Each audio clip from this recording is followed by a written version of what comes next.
Okay, so the point we are going to start now is the kinds of the companies as per the Companies Act 2013. See, first of all, the very first point which is stated out here is that the companies are divided into the two types. Very first point which is stated out here is that one. देखो सब लोग attention दो. The companies are divided into the two part. Number one part is the incorporated company and number two part is a unincorporated company. From the name itself you can understand the meaning. Incorporated stands for registered. जो registered है वो, और unincorporated मतलब जो registered नहीं है वो. But most probably अगर company form of existence चाहिए तो company को registered होना जरूरी है वहां पे.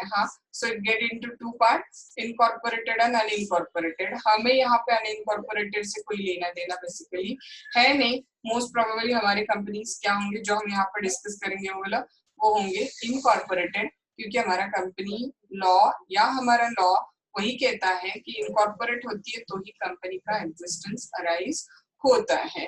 तो we are suppose to deal with this part incorporated, that is we are supposed to deal with the part of the registered. ठीक है. Now this registered company that is on the basis of mode of incorporation. मतलब कैसे registered होंगे वो, इस basis पे उसके तीन पार्ट होते हैं. वो कैसे registered होंगे इस बेसिस पे उसके क्या हो जाता है बोलो, तीन पार्ट हो जाता है. Number one, registered company. अगर हमारे कंपनीज एक्ट 2013 या कोई भी प्रीवियस कंपनीज एक्ट के नीचे जो रजिस्टर्ड है ना, उसे हम लोग बोलते हैं रजिस्टर्ड कंपनीज, जिससे हमें आपके फाउंडेशन सिलेबस में डील करना है. इन दोनों से भी हमें डिटेल में फाउंडेशन सिलेबस में जाना नहीं है. फाउंडेशन सिलेबस में हम डिटेल में इसी से डील करेंगे. कंपनीज एक्ट 2013 या कोई भी previous companies act like companies act 1956 etcetera, उसके नीचे जो रजिस्टर्ड होंगी वो मतलब क्या बोलो, रजिस्टर्ड कंपनी है. नाउ ये जो पॉइंट है ना स्टैट्यूटरी कंपनीज, ये शायद आपने वो ओसीएमए वगैरह कॉर्पोरेशन पढ़ा होगा तो आपको इमीडिएटली क्लिक हो जाएगा. स्टैट्यूटरी कंपनीज मतलब क्या पता है, स्पेशल एक्ट ऑफ पार्लियामेंट से जो बनी है उसे हम बुलाते हैं स्टैट्यूटरी कंपनीज. दिमाग में नोट डाउन करके रखो. स्पेशल एक्ट ऑफ पार्लियामेंट से जो रजिस्टर्ड हुई है या बनी है उसे हम क्या बुलाते हैं बोलो, स्टैट्यूटरी कंपनीज. इसका best of example what we can take out is that one, LIC, life insurance corporation. ये एक स्टैट्यूटरी कंपनी है क्योंकि इसको स्पेशल स्टैट्यूट ने बनाया है. LIC एक्ट है हमारे यहाँ पे, लाइफ इंश्योरेंस कॉर्पोरेशन एक्ट है 1956 का.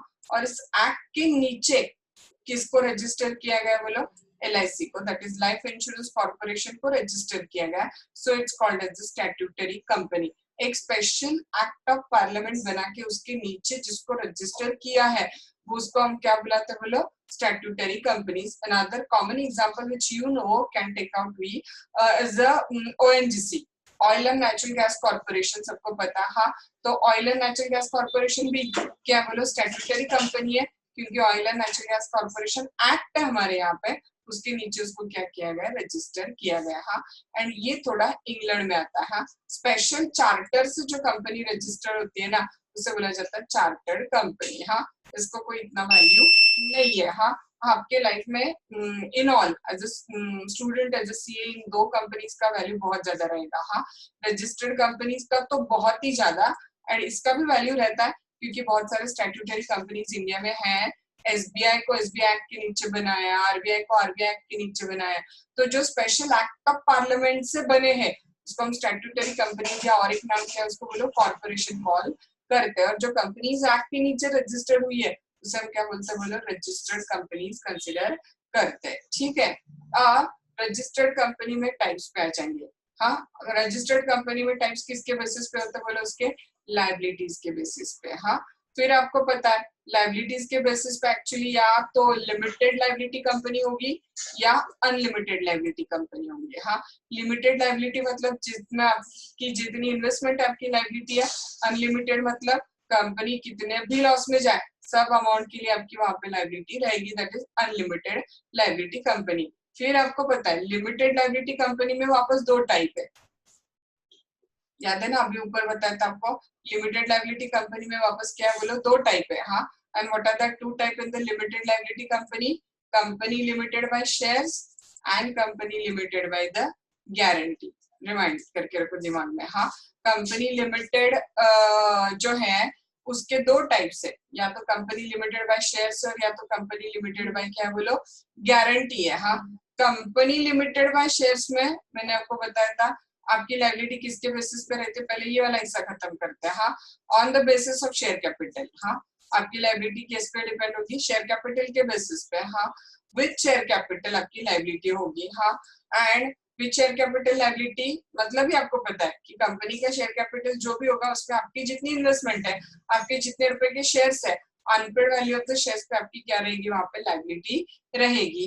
अब इसके वापस दो टाइप है. हाँ, पब्लिक कंपनी होती है और प्राइवेट कंपनी होती है. आपको पता है public company minimum 7 member required, private company minimum 2 member are required. इसकी डिटेल्स हम लोग अंदर डिस्कस करने वाले हैं. हाँ, क्योंकि इसमें बहुत सारे पॉइंट ऑफ डिफरेंसेस भी है पब्लिक और प्राइवेट कंपनी में जो हमें डिस्कस करने हैं. हाँ, तो आपके unpaid value of the shares पे आपकी लायबिलिटी है, that is companies limited by shares. अगर आपके शेयर्स फुल्ली पेड है तो आपकी कोई भी लायबिलिटी नहीं है, that is companies limited by shares. Now companies limited by guarantee दो टाइप की है वापस. हाँ, मैंने आपको योगिता के क्वेश्चन पे आंसर बोला था इसका. हाँ, कंपनीज लिमिटेड बाय गारंटी वापस दो टाइप की हो सकती है, with the share capital and without the share capital. मतलब कुछ गारंटी कंपनी को ना शेयर्स ही नहीं होते.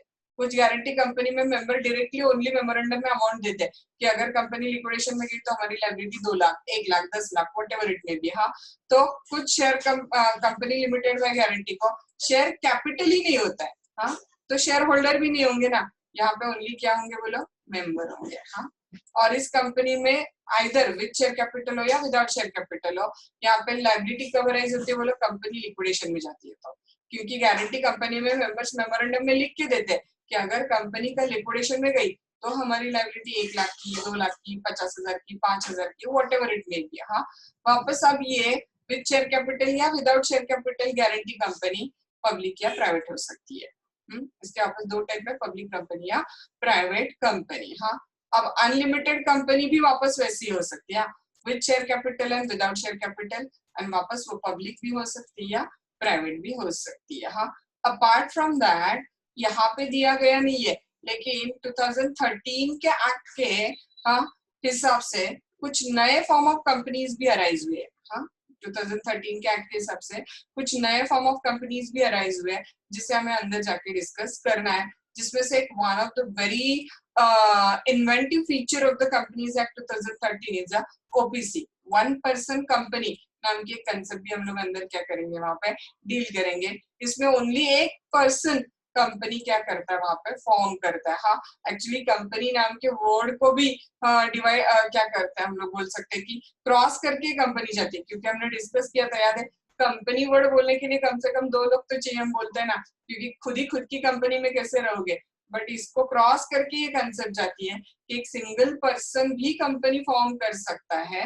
हाँ, that is one person company. But of course उसके बहुत सारे रूल्स है, जो रूल्स हम लोग अंदर क्या करेंगे यहाँ पे डिस्कस करेंगे. हाँ, तो कुछ एक्स्ट्रा टाइप्स ऑफ कंपनीज, जिसमें से एक कंपनी का टाइप क्या डिस्कस किया हमने, ओपीसी.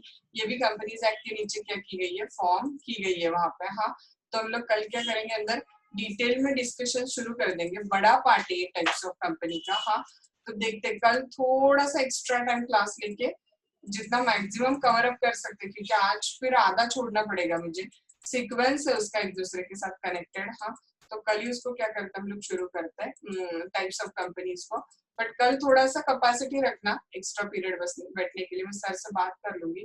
तो कल प्रोबेबली 9:30 से 11:30 2 घंटा हम लोग बैठेंगे. और साथ ही साथ पॉसिबल हो तो आपके वीडियोज ऑन रखो, मुझे भी पता चलेगा कि आप लोगों को कितना ध्यान में आ रहा है या नहीं आ रहा है. हाँ, 2-3 मिनट है उस मीटिंग के, अभी कुछ डाउट हो तो बताओ, नहीं तो फिर कल मिलते हैं.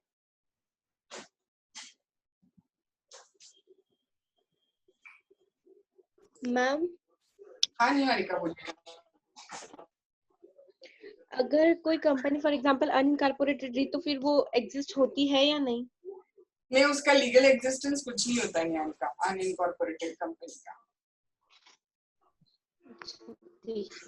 वो दिया क्यों है पता आपको सीए के स्टूडेंट्स को? टैक्स पर्पस के लिए अनइनकॉर्पोरेटेड कंपनी का भी एग्जिस्टेंस होता है, क्योंकि गवर्नमेंट को टैक्स से मतलब है ना, आपकी कंपनी इनकॉर्पोरेटेड नहीं है तो भी वो आप बिजनेस कर रहे हो तो गवर्नमेंट आपसे टैक्स क्या करता है, वहां पे रिकवर करता है। तो उसको हम कंपनी नहीं बुला सकते, बट एक अनइनकॉर्पोरेटेड एसोसिएशन इस फॉर्म में गवर्नमेंट आपसे टैक्स रिकवर करता है वहां पे। इसीलिए आपको सीए स्टूडेंट्स को मॉड्यूल में वो नाम दिया है, हम उसको कंपनी बुला ही नहीं सकते basically, it will be unincorporated association. और इनकम टैक्स एक्ट आप जब पढ़ोगे ना तो उसमें आपको मिलेगा कि इसको पर्सन के डेफिनेशन में लिया है इनकम टैक्स एक्ट में, और वहां पे अनइनकॉर्पोरेटेड एसोसिएशन ही टैक्स पर्पस के लिए लायबल होती है। Okay ma'am. चलो ठीक है, और कुछ डाउट है? सब लोग तो बाहर भी निकल गए, कितनी जल्दी होती है बाहर जाने की। चलो।